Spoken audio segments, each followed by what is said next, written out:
For over 70 years, Pakistan's political journey has been defined by a deep-seated imbalance between civilian governments and the military. From the first military rule in 1958 to the coup in 1999, the story has often been the same, elected leaders being overshadowed by unelected power centers. But what if there's a realistic way to change this?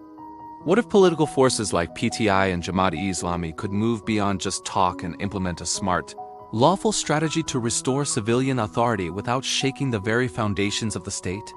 Let's explore a strategic framework that could make this happen. The first step is building a united front in parliament.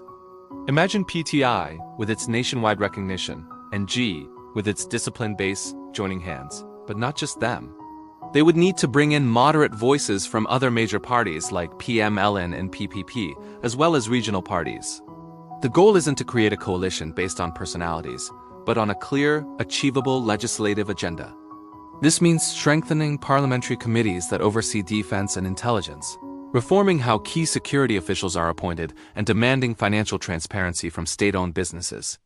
A unified parliament can turn scattered opposition into real institutional power, making it possible to gradually roll back military privileges through legal, enforceable means. But laws can be temporary if they aren't rock solid. True, lasting reform means embedding civilian authority deep within the legal and constitutional framework. Parliament must pass laws that formalize civilian oversight of defense budgets and require parliamentary approval for top military and intelligence appointments. Critically, all defense-related businesses must be subject to public audits. To make sure these laws stick and can't be overturned, they need to be drafted with the help of top constitutional experts. Pakistan's history shows us that without airtight legal work, even major changes can be undone. Durable laws, not just political wins, are what ensure civilian supremacy lasts from one government to the next. Civilian strength, however, doesn't just come from the top. It grows from the bottom up. We saw a glimpse of this in Khyber Pakhtunkhwa between 2013 and 2018. ICE administrative reforms, like the KP Police Act and the Health Insurance Program, proved that competent civilian governance can deliver stability far better than coercive control. Similarly, G's work at the municipal level in Karachi, focusing on essentials like sanitation and education, shows how ideological discipline can translate into real public service.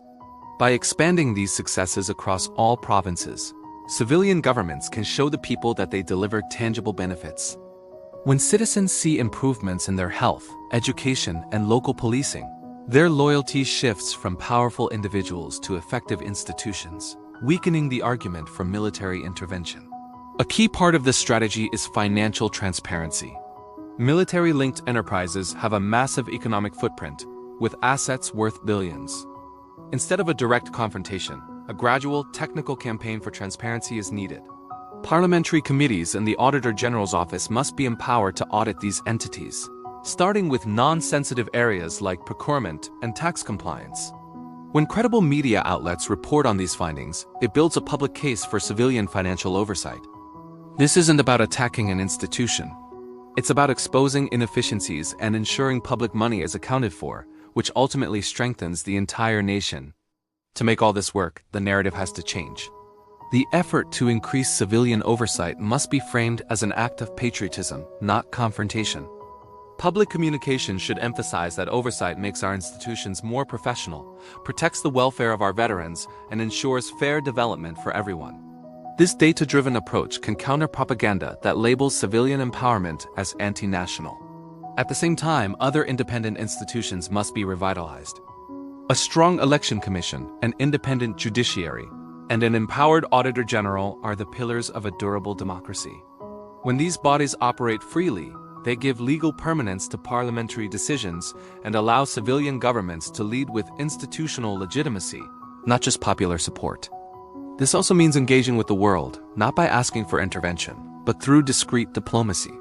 Collaborating with global forums on things like financial transparency and electoral management brings in expertise and credibility, all while keeping the reform process domestically led. Finally, this entire movement must be anchored by organized, peaceful civic action and strong internal party democracy. Instead of unstructured protests, civil society from student unions to bar councils should rally around specific lawful goals, like passing a transparency bill. and parties like PTI and G must become more institutionalized, with clear rules and leadership transitions. Resilient parties can withstand pressure and negotiate from a position of strength. Reducing military influence is not about rebellion. It's a constitutional necessity for Pakistan's progress. Through a coordinated strategy of legal reform, good governance, and patriotic communication, a new social contract can be forged, one where power flows from the will of the people, and the state's legitimacy is built on performance and law. Thank you for watching. If you found this analysis insightful, please like this video, subscribe to our channel, and share your thoughts in the comments below.